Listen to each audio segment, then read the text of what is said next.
Hello and welcome to part 2 of our special Q&A Hubblecasts. In the last episode, we looked at some of the more technical questions that you sent us. And in this episode, we'll get to the science questions.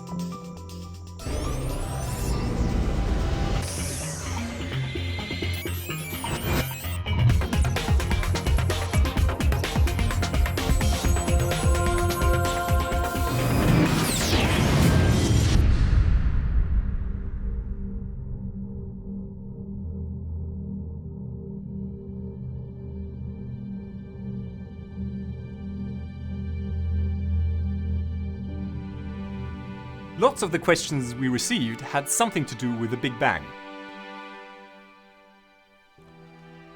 Really a lot. So let's start there. Many people picture the Big Bang as some sort of explosion, and then ask, where did this explosion take place? Or where is the universe expanding from? If the universe is expanding, what is the center point of the expansion?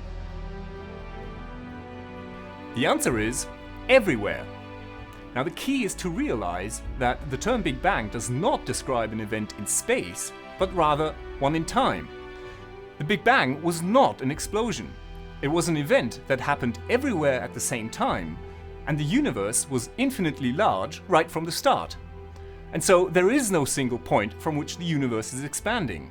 And also there is no center. It is simply impossible to define a center in an infinitely large space. But you may have heard people talking about the center of the observable universe.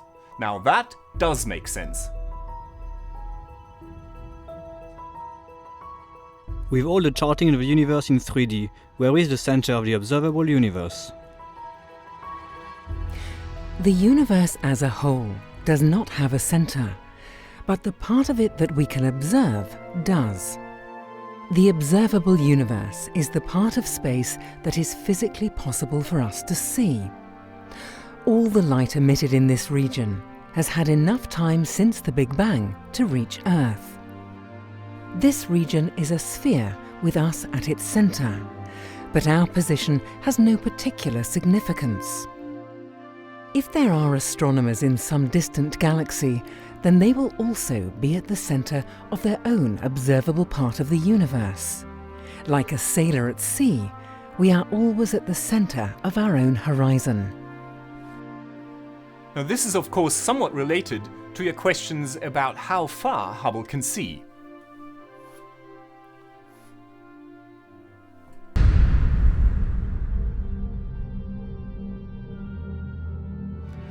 These images show some of the most distant galaxies that have ever been observed, going back an incredible 13.2 billion years, to a time when the universe was only about 500 million years old.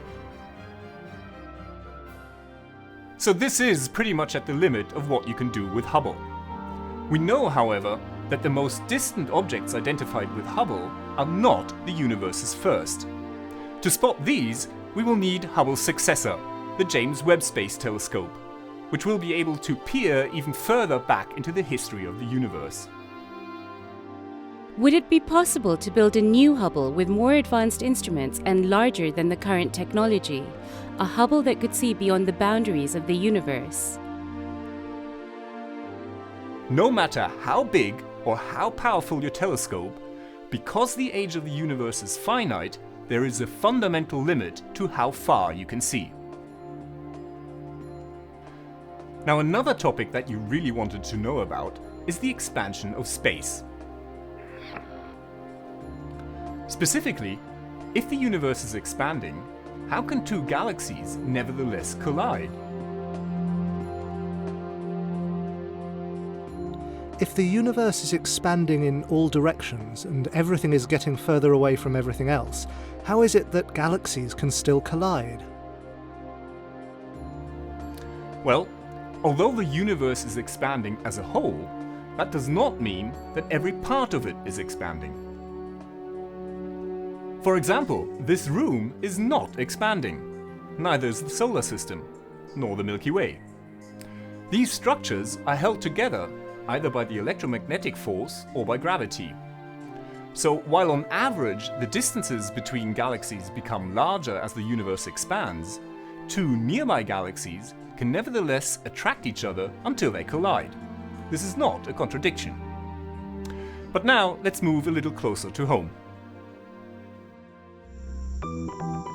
With Hubble able to see so far, why do we not get more pictures of our own solar system? Are there any Hubble pictures of Pluto? Some of you wanted to know why Hubble has not looked closely at the planets and moons in our own solar system. Well, for the most part, it has.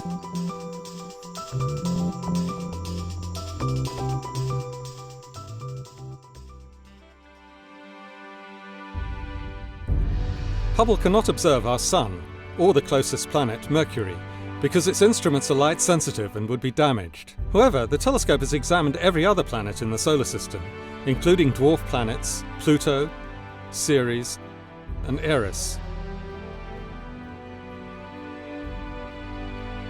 But of course, Hubble does not just produce pretty pictures. It provides planetary scientists with vital information about our neighbours that may help us better understand our own home planet, Earth. But what about beyond the solar system? Before the launch of Hubble, we didn't know about the existence of extrasolar planets. But of course now, astronomers are finding them everywhere.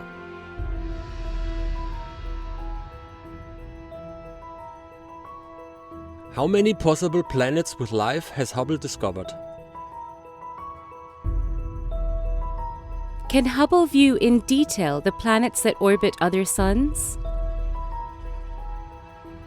Now Hubble has played some part in discovering some of these planets, but other space telescopes, such as Kepler or Corot, are much better at this, because they were specifically designed for this purpose.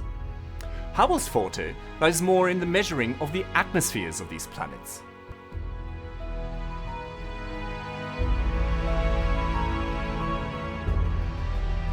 Astronomers study planetary atmospheres using a technique called transmission spectroscopy.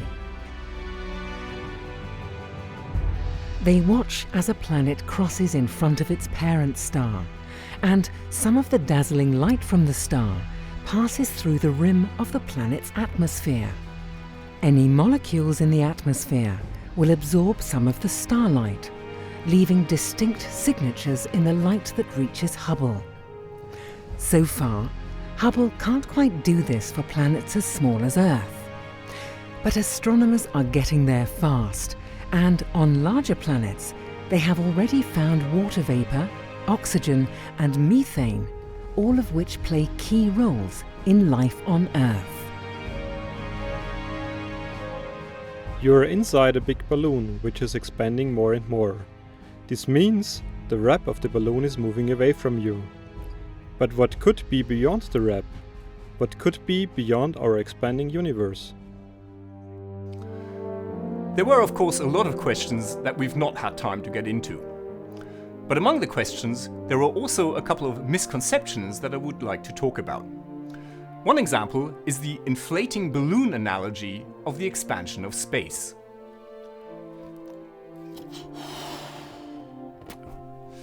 The idea here is, of course, that the surface of the balloon represents a two-dimensional version of the expanding universe.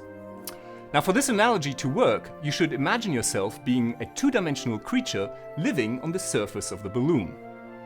Now, the key is to realize that the third dimension, i.e. up or down, is not needed to describe any of the physics that goes on in your universe, i.e. on the surface of the balloon. And so, for the purpose of the analogy, the third dimension does not exist, and to ask what the balloon expands into is therefore entirely meaningless.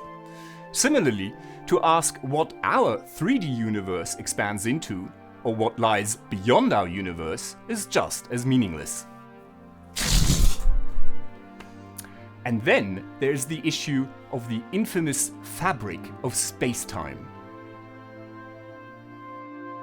According to relativity, space-time consists of a fabric. What then is the size of this fabric, and how can it be observed? Many of you will have seen this illustration of the fabric of space being bent by a mass. Now the trouble is, of course, that space is not a fabric, or a sheet, or a trampoline. We just need this 2D analogy of a sheet to visualize the concept of a curved space, because a 3D curved space is something our mind has significant trouble with. Now don't feel bad about that. Physicists and astronomers work with these concepts all the time, and they understand them really well, but even they have trouble visualizing them. So we do need the analogies to help us develop our intuition. But the trick is to know where the analogies break down and which aspects of reality they capture and which they don't. And now to finish with the ultimate question. What is the meaning of life? Well, the meaning of life is...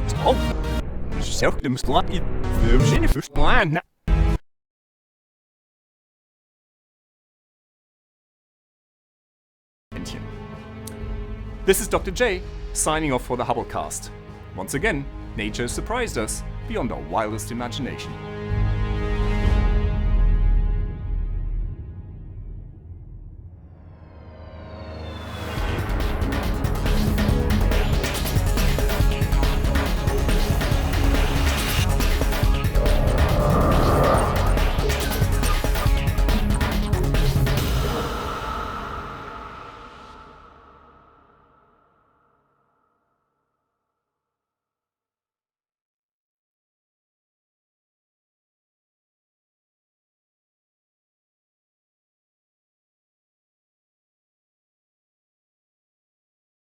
Now that you've caught up with Hubble, make sure to get the latest from the ground too. The ESOcast highlights the best of the European Southern Observatory and its powerful telescopes that observe from high in the Chilean Andes, at the Southern Hemisphere's best-known sites for astronomical observations.